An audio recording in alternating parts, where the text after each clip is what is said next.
বিপত্তারিণী পুজো। আর আমি এখানে এসেছি, এখানে সব মিষ্টি নিয়ে বসে আছে, তো বসেই পড়েছি।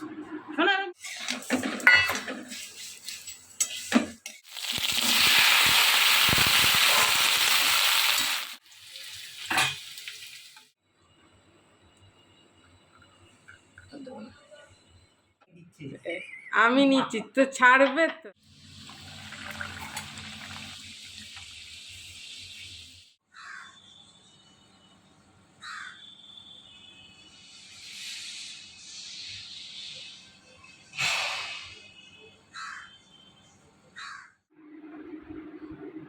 বসে আছে বিপত্তারিণী পুজো করে কি লাভ?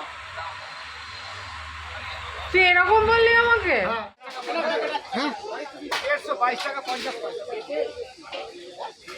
22 টাকা 50 পয়সা।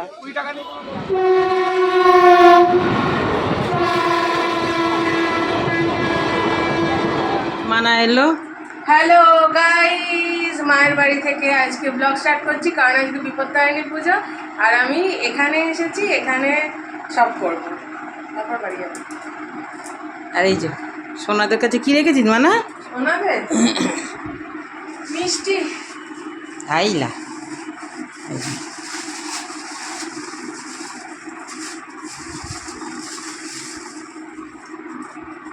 এ বাবা, ওটা আজ সেজে আছে দেখ ঢং করে। আর ওটা তোমার জন্য কালো গজা এনেছি, তুমি খেতে ভালো। শোনা দীপ ভাই কি এনেছে?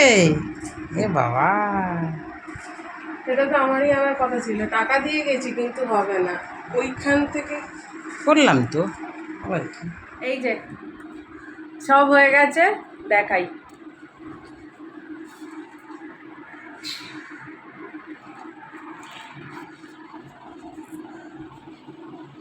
এটা স্যান্ডি এমন মার্কারের দাগ দিয়েছে একটা, কেমন উঠছেই না, মানে এটা সাবান দিয়ে ওঠে না, এটা আর কি স্যানিটাইজার ভালো করে এরকম করে ঘষলে অ্যালকোহল টাইপের, তারপরে ওঠে।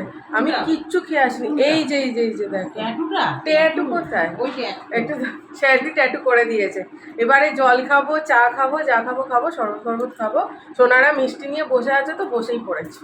শোনা আমি মিষ্টি দাও, অত পড়ে যাবে, নিচে রাখি পড়ে রাগ হবে না, বাঁশিটা ঠিক করে দাও। এখানে রাখ। এত সাজার কি আছে আজকে? ওই যে আমি ভাবছিলাম প্রথমে শাড়ি পরে আসবো, তারপর যা গরম দেখলাম আমি সামলাতে পারবো না। ওরে বাবা, হুমড়ি ফুমড়ি খেয়ে কোথায় পড়ে যাবো, সে আবার আরেক হয়ে যাবে কাণ্ড। উপোস মানেই তো ভালো মন্দ খাওয়া দাওয়া, তাই না? এটাও এক ধরনের ভালো মন্দ খাওয়া দাওয়াই বলতে পারো। লুচি হবে, এর থেকে ভালো আর কি চাই? লুচি খেতে আশা করি আমরা সবাই খুবই ভালোবাসি। তো মা আজকে রান্না করবে লুচি, কুমড়ো, আলুর ছক্কা আর সিমুই।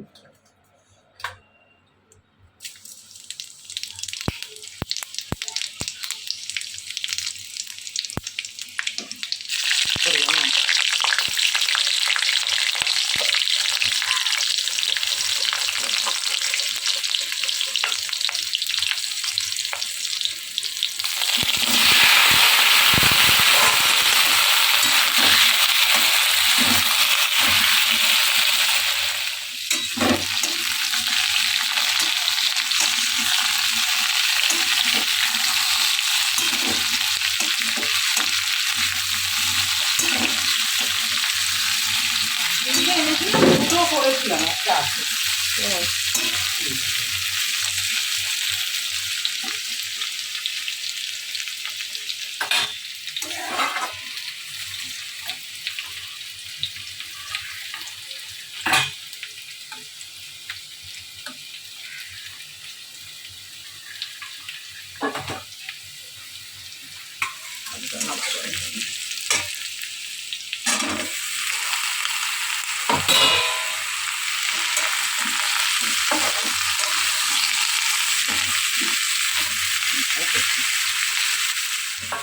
লুচি দেখলেই আমার খুব খিদে পেয়ে যায়, তাই মা তাড়াহুড়ো করে আগে রান্না করে নিচ্ছে। বলছে শোন, আমাকে বকাবি না, আর ওই এসো বসো এরম করবি না, আগে রান্নাটা কমপ্লিট করতে দে, দেন অনেক গল্প হবে। তাই আমি আর আজকে মাকে বেশি বলিনি যে এসে বসো। যদিও বালিবাজার যাওয়ার খুবই ইচ্ছা ছিল, কিন্তু দুপুরে যেহেতু লুচি খাবো, তার জন্য রান্নাটাও তো মাকে এবেলাই করে নিতে হবে, তাই আর বালিবাজার যাওয়ার কথা বললাম না। আর সন্ধেবেলা আমার বাড়ি আসতে দেরি হয়ে যায় বলে মা আর বালিবাজার যেতে চায় না, কারণ গপুদের সেবা করে দেন তো বেরোতে হয়, ওই জন্য বড্ড লেট হয়।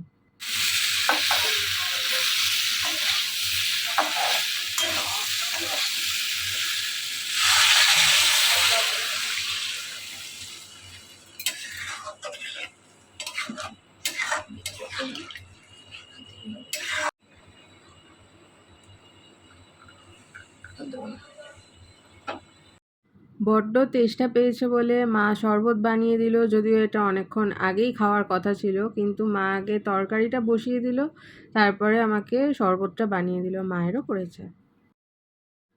এদিকে তো মায়ের রোজই কাছাকাছি থাকে আমারই মতো, মানে মায়েরই মতো আমি, আমার মতো মানে মায়ের মতো আমি, যে রোজই কিছু না কিছু কাঁচা থাকে। তো সেই জামাকাপড়গুলো মা তুলছে, আর রাস্তা দিয়ে কত লোকজন যাচ্ছে দেখো, আর সামনের ফ্ল্যাটে কনস্ট্রাকশন চলছে, তাই লোক বসে আছে। আর সোনারা দুপুরবেলা ক্ষীরের গজা খাচ্ছে। এই গজাটা স্পেশালি খুঁজে খুঁজে নিয়ে যেতে হয়, সব দোকানে পাওয়া যায় না। কড়াইতে অনেকটা তেল, এবার লুচি ছাড়বে। তো মা এদিকে লুচিটা বেলে ছেড়ে দিচ্ছে, আর আমি ভাজছি। মায়ের কাছে থাকলে এইটুকু কাজ আমি করি, এইটুকুই, এর থেকে বেশি কিছু করতে দেয় না। তখন বলে যে অনেক কাজ করছিস, বস। ইভেন জানো, বিয়ের আগে জল মানে ভরতাম একটু, সেটা নিয়েও বলতো যে কত কাজ করছিস, আর এখন তো গেলে সেটাও করতে দেয় না। তো যাই হোক, মা লুচিটা ফুললো না, কি জানি এক একটা লুচি কেন ফোলে না, বড্ড বেশি বিচ্ছিরি লাগে এরকম লুচি না ফুললে। তাই যাই হোক, ফুলুক আর নাই ফুলুক, তোমাদের সাথে শেয়ার তো করছি। হয়তো আমার চাপাটা ভুল হচ্ছে, তার জন্য দাঁড়াও ভেজে নিই। এই দেখো, এটা ফুলেছে, এটা ফুলেছে বলে সঙ্গে সঙ্গে ক্যামেরা অন করে দিয়েছি, যে আমার ভিউয়ার্সদের সাথে শেয়ার করব যে আমি যখন লুচি ভাজি তখন লুচিগুলো ফোলে। আর সব লুচি ফুলতে চায় না, বদমাশ আছে লুচিগুলো। আর লুচি ভাজা কমপ্লিট, এবার খেতে বসবো, খিদে পেয়েছে। উফ, বড্ড বেশি খিদে পেয়ে গেছে, আর লুচির গন্ধ পেলে আরও বেশি খিদে পেয়ে যায়। ইয়ামি ইয়ামি কুমড়ো আলুর ছক্কা, সিমুই আর লুচি, আর মা এটা 13টা টুকরো করেছে, ওই জন্য ছেঁড়া ছেঁড়া। আর আমি গেলে আইসক্রিম তো ম্যান্ডেটারি, বাপি নিয়ে আসবেই বাটারস্কচ। চলো এবার বাইরেটা তোমাদের সাথে শেয়ার করি। এই ব্যালকানিটা আমার ভীষণই পছন্দের, যদিও নতুন বাড়িতে আসার পরই আমার বিয়ে হয়ে গেছে, আমি খুব বেশি এনজয় করতে পারিনি, সেটার দুঃখ আমার সারা জীবন থাকবে। যে আমার একটা ব্যালকানির খুব শখ ছিল, যে আমাদের ফ্ল্যাটে ব্যালকানি থাকবে। আমাদের আগের ফ্ল্যাটে দেখেইছো কোনো ব্যালকানি ছিল না, আর এখানে আসার তো 5-6 মাস পরেই আমার বিয়ে হয়ে গেছে। তো যাই হোক, যখন যাই ছুটে ছুটেই মাঝে মধ্যে ব্যালকানিতে এসে দাঁড়াই, আর আকাশটা দেখো, পুরো পুজোর আকাশ মনে হচ্ছে। আর আমার বাড়ির সামনেই যেহেতু পুজো হয়, মানে আমার প্রত্যেকটা বাড়ির সামনেই পুজো হয়েছে, পুরোনো বাড়ির সামনে বেরোলেই, মানে ফ্ল্যাট থেকে বেরোলেই অপোজিটে পুজো, আর এখানে তো ব্যালকানিতে দাঁড়ালেই পুজো আর কি, এখানে সবই দেখা যাচ্ছে। তো এই জায়গাটা আমি পুজোর সময় ভীষণই মিস করি। স্যান্ডিদের বাড়ির এখানে একটু যেহেতু দূরে পুজো হয়, আর আমাদের ঘরটা ব্যাক সাইডে, ওই জন্য পুজোটা ঠিক ভালো করে আমি এনজয় করতে পারি না। আর এই গাছটা যে দেখছো, এটা কাঠবাদাম গাছ। যখন বাদামগুলো হয় না, যা বিশ্রী মারাত্মক গন্ধ ছাড়ে, বাপরে বাপ। যদিও আমরা আসার পর থেকে এরকম বাজে গন্ধ পাইনি, কিন্তু আমরা যখন ওই পুরোনো ফ্ল্যাটে থাকতাম, ওখানে কিন্তু এই গন্ধটা যেত। এত সুন্দর লাগছে না, আর ঘরে যেতে ইচ্ছা করছে না, তাই তোমাদের সাথেও না শেয়ার না করে পারলাম না। উপোস করেছি, তাই মা বললো যে আলতা পর, আমার আলতা পরা হয়নি, তো আলতা পরছি। আর আমার ব্রাশটা না বড্ড বেশি খড়খড়ে, মায়ের ব্রাশটা দেখছি কি সুন্দর, মা বলছে না সুন্দর না, একটু আগে যেহেতু আমি পরেছি ওই জন্য একটু নরম হয়ে আছে, তা আলতাটা পরে নিই। আর মায়েদের ফ্ল্যাটে একজনের বিয়ে আছে, মানে ওপরে একজন থাকে একটা দাদা, তো সেই দাদার বিয়ে, মায়েদের ইনভিটেশন আছে, মা আর বাপির। তো দেখো কি সুন্দর লাইট লাগিয়েছে, মাকে বলছি পুরো কালী পুজো মনে হচ্ছে। মানে কালী পুজোর সময় এরকম হোয়াইট বা ইয়েলোইশ একটু চেইন লাইটগুলো লাগায়, কি ভালো লাগছে না দেখতে, খুব ভালো লাগে। এরকম পুরো ব্যালকানিটা অন্ধকার করে এরকম লাইট জ্বালানো থাকলে দারুণ লাগে। বাড়ি যাওয়ার সময় হয়ে এসেছে যে এবার। এই হাতটা দেখা বিপত্তারিণী, তো সব বিপদ চলে যাবে এবার। বিপদটা বসে আছে, বিপদ তারাইনি পুজো করে কি লাভ? তুই এরকম বললি আমাকে? হ্যাঁ, তো একটা টাকাতে কি জোর আছে? তুই যা আছিস সেটাই অনেক, তুই সবচেয়ে বড় বিপদ। আমি তোকে বিপদ থেকে রক্ষা করি। আমার যদি বিপদ কাটাতে হয়, একটা লাল তার, মানে লাল সুতো আগে মাথা থেকে পা পর্যন্ত করে জোড়াতে হবে, মমির মতো, তবে যদি পাঠান আর কিছু কাজ হয়, তাছাড়া এই কোনো কাজ হবে না। তুই বলতে চাইছিস আমি বিপদ তোর লাইফে? বিশাল বড় বিপদ থেকে রক্ষা করি তোকে, বলি যে যা বিপদ আসবে আর তোর কাছে যাওয়ার আগে যেন আমার কাছে আসে সব। ওটা মুখের কথা। এমনিতে তো বয়সে তুই আমার থেকে বড়, আমাকে তুই প্রোটেক্ট করবি। হ্যাঁ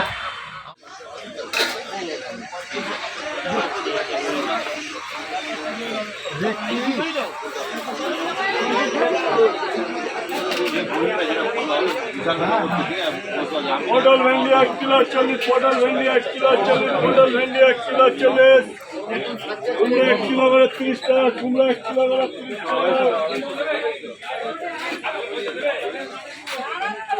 পটল ভেন্ডি 1 কিলো 40,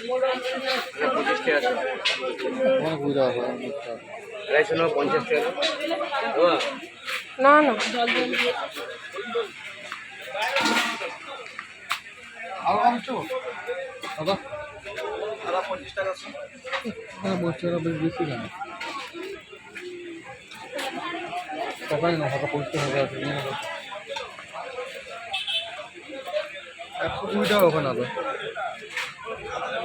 কোথায় 50 টাকা নয় তা বলে। পেঁয়াজ কত দেবেন? আদা কত দিচ্ছ? আদা সবাই একই ডেকেছে। কত? 125।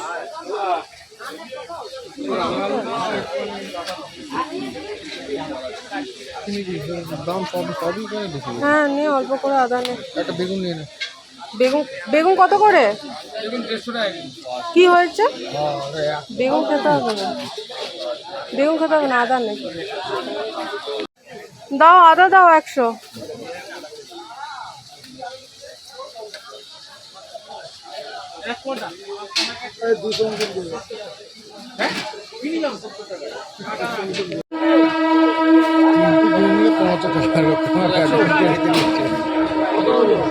একশো দাও 100।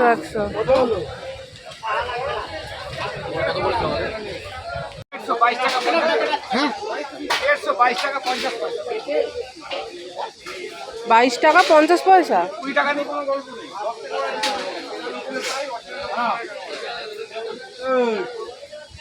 এটা ওখানে 50 টাকা।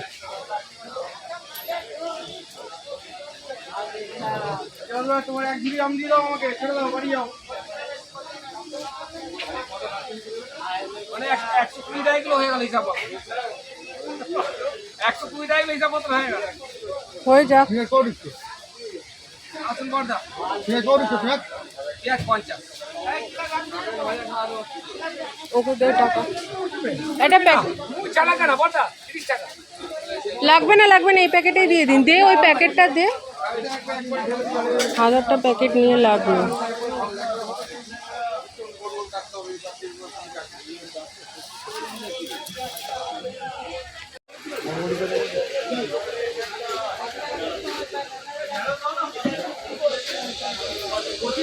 ওখান দিয়ে রসুন নেই। রসুন কত গো? রসুন 100 গ্রাম 30 টাকা।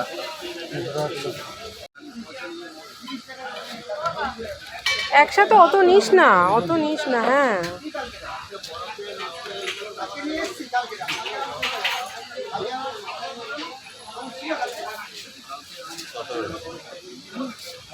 কত?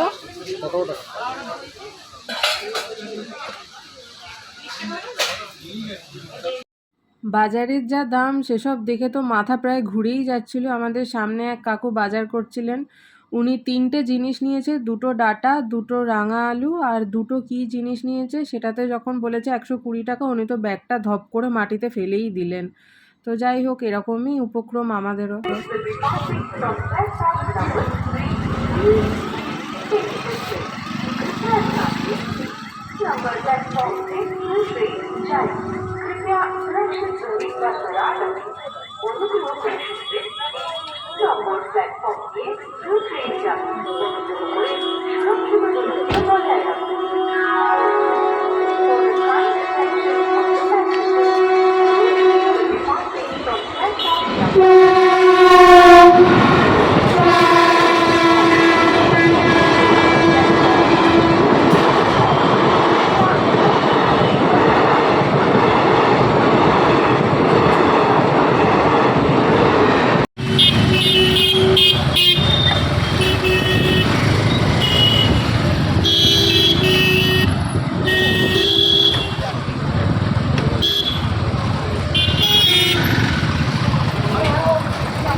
তাহলে চলো ভিডিওটা আজকের মতো এখানেই শেষ করছি। দেখা হচ্ছে নেক্সট আরেকটা ভিডিওতে। আর এই ভিডিওটা তোমাদের কেমন লাগলো সেটা অবশ্যই আমাকে কমেন্ট করে জানাবে।